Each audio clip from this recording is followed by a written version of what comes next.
I want ziplining, but I want a wine tasting. Well, I want adventure, but I want to relax. Does that sound like your last trip planning session? Hi, I'm Amit, and today Curated Globe is going to look at a couple's trip planner, because planning a romantic getaway shouldn't end with someone sleeping on the couch. You know what I'm talking about. You've been together for a while, life gets busy, and suddenly you realize your last time alone was, well, you don't even remember when it was. So you decide to plan something special, and then the planning becomes this whole thing. Today, we're fixing that. First things first, you need to figure out your travel rhythm as a couple. And I'm not talking about some magazine quiz here. This is way simpler. Think about your perfect Saturday. Are you both up at dawn for a hike? Or are you more like brunch at noon people? Because guess what? That's exactly how you're going to travel together. One of you might be the schedule every minute type, while the other is the, hey, let's just wander. Neither of these is wrong, but acknowledging this up front, it's a game changer. My wife plans our restaurant reservations. I handle the spontaneous stuff. We stopped fighting about it years ago. Here's what works. Each person makes a list of their must-dos. Not like 20 things, but maybe like 3. 3 things you'd be genuinely disappointed to miss. Everything else, that's negotiable. And suddenly planning gets easier because you know what actually matters to each other. Choosing where to go. This is where things usually get interesting, right? One of you is dreaming about beaches in Tulum, while the other is researching hiking trails in Patagonia. Try this instead. You each pick 5 places you're excited about. If there's any overlap, that's your short list. If there's no overlap, that's okay too, because here's where it gets fun. You each get 1 veto, no questions asked. Then you take turns presenting your case for the remaining spots. And sometimes the best trips come out of left field.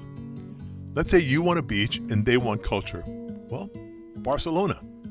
Let's say you want adventure and they want relaxation. Sounds like Costa Rica just entered your chat. These compromised destinations often end up being way better than anything either of you originally imagined. Quick note about timing. If you're both flexible on dates, let the destination decide. Kyoto in cherry blossom season? It's magical but crowded. November? Still gorgeous, but way more intimate. Sometimes the when matters as much as the where. All right, destination picked. Now comes the actual planning. And this is where couples either become the dream team or not quite as much. Here's what successful couples do. They divide and conquer based on what you're actually good at. Who's better with details? Well, let them book the flights and hotels. Who's better at finding cool experiences? Well, make that their department. Start planning at least 2 months out if you can. Not because you need to, but because it gives you time to get excited together. Share articles, send each other Instagram posts and texts. Build that anticipation. Half the fun of a couples trip happens before you even leave. And about those inevitable disagreements, because they will happen. Like, that hotel's too far from everything, or that tour looks boring. Instead of making it about right or wrong, make it about understanding what each person is worried about. Usually it's something fixable. The secret to a great couples itinerary? Think of it like a playlist. You need different tempos. I call it yours, mine, ours. Every day should have something for each of you, plus something you both enjoy. Morning yoga classes for them, afternoon museum for you, sunset dinner together. See how that works? And please, build in do nothing time. Not every moment needs to be Instagram worthy. Some of the best couple travel memories happen during these unplanned hours where you're just like together with no agenda. Here's something people don't talk about enough.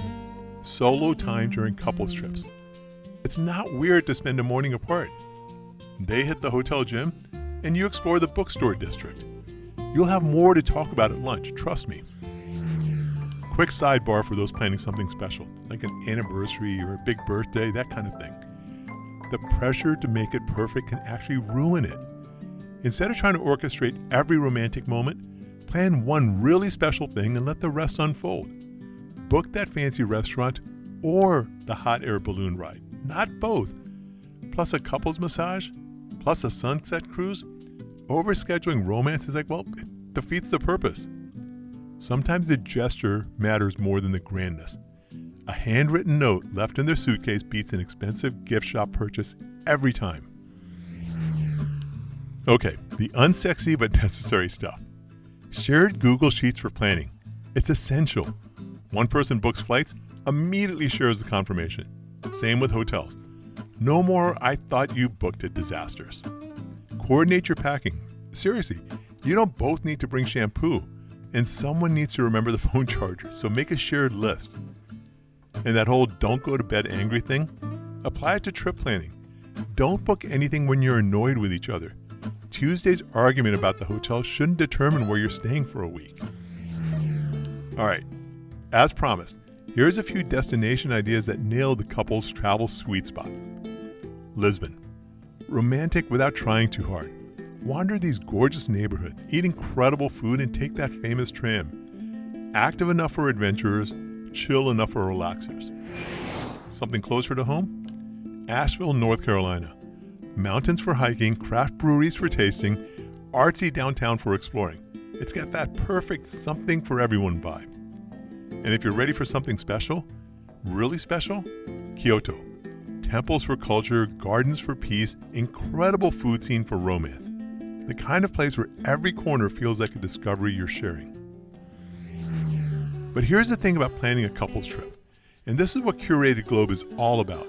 The best trips happen when you plan around your shared interests, not just destinations. Both love food? Build your trip around markets and cooking classes. History buffs? Follow ancient trade routes. When your interests lead the way, you stop negotiating and start exploring together. Look, planning a couple's trip doesn't have to be complicated. Know your travel styles, divide the planning tasks, build in both together and apart time. And remember, the point is to enjoy each other, not check off attractions. And hey, we're doing a whole video on honeymoon travel soon, so if that's in your future, make sure you're subscribed. If this helped make your next romantic escape a bit easier to plan, hit that like button. And for detailed travel guides in ebook and paperback, check out curatedglobe.com. See you later, and peace out.